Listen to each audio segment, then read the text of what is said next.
The property crash might arrive. It just might not arrive for the property you are trying to buy.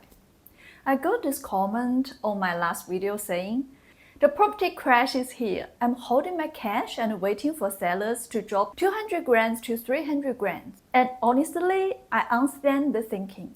If you knew for a fact that house prices were about to fall 10% over the next few months, why would you buy today? Of course you'd wait. At the same time, every real estate agent on your feed is telling you it's a fantastic time to buy. So who would you believe? And buyers are stuck somewhere in the middle, trying to work out what's actually happening. But here's the problem. The biggest mistake right now is not deciding whether to buy or wait. The mistake is assuming the entire market moves in the same way. People see a headline and assume every property will move together, so they expect the crash everyone is talking about to show up in the exact property they want. But that's not how it works. A downturn in one area doesn't mean every property falls in the same way. Let's take Melbourne as an example. One buyer might be waiting for a house in Box Hill, where prices are about 1.6 million. At the same time, another buyer is looking at a more affordable house in Bayswater. When they see a headline saying Melbourne prices are falling, both buyers assume they are about to get a discount. But in reality, the outcomes can be very different. The Box Hill home might fall slightly from its peak, but that does not mean the Bayswater home moves in the same way. Because Melbourne prices is only an average, and average hide a lot of detail. Some properties are falling because buyers have become more cautious. Some sellers are adjusting their expectations. And some properties can no longer hold boom time prices now that demand has cooled. At the same time, other properties are still holding up relatively well because there are still active buyers and not many owners are forced to buy. That's why headlines can be technically correct but still misleading for specific property you are targeting. The real question is not whether Melbourne is falling, it's whether the property you are looking to buy is falling with it. The market is not a single system. It's made up of hundreds of smaller micro markets, each behaving differently. But when you zoom out, you still see a broader trend.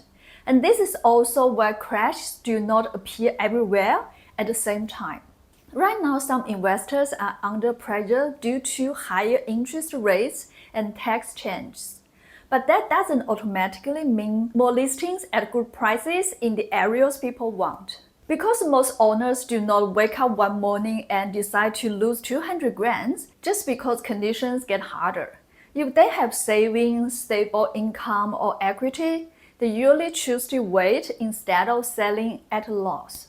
So supply doesn't suddenly flood the suburbs people are trying to buy in. Where we are seeing more pressure is more mainly in two areas. First, apartments, especially overbuilt high-rise buildings and investor-heavy developments, where some owners are now more willing to sell. Second, suburbs that become heavily overpriced during the COVID boom, where prices went up too much between 2021 and 2022 and now normalizing. But here's the key point.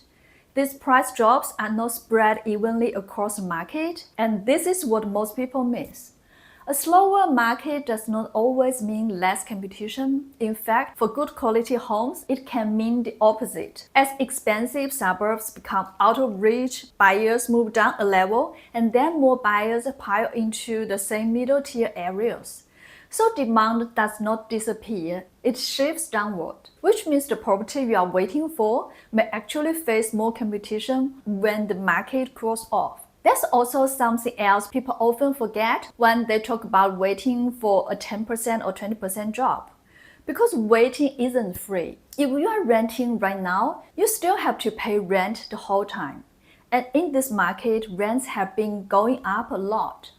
And more importantly, there's no guarantee you will be in the same borrowing position in 6 or 12 months. Interest rates can change, lending rules can change, and your own financial situation might change too.